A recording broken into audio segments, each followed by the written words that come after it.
আসসালামু আলাইকুম, কী অবস্থা সবার? আমি ইশতিয়াক হক তুষার। আজকাল অনেকেই মনে করে সফল হতে হলে আগে পড়াশোনা শেষ করতে হবে, তারপর কিছু একটা শুরু করা যাবে। কিন্তু আমি বিশ্বাস করি স্বপ্নের জন্য নির্দিষ্ট কোনো বয়স বা সার্টিফিকেট লাগে না, লাগে শুধু শুরু করার সাহস।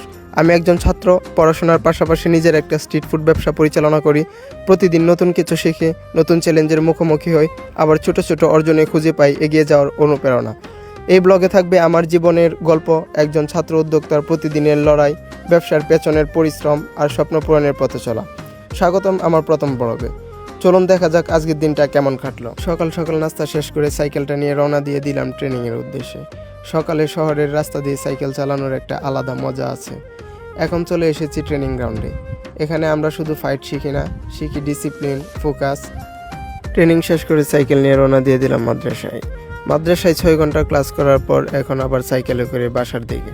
দুপুরের খাবার খেয়ে একটু রেস্ট নিয়ে রওনা দিয়ে দিলাম ব্যবসার উদ্দেশ্যে।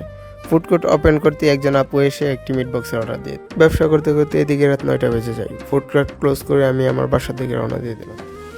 এই ছিল আমার আজকের দিনের ছোট একটা অংশ।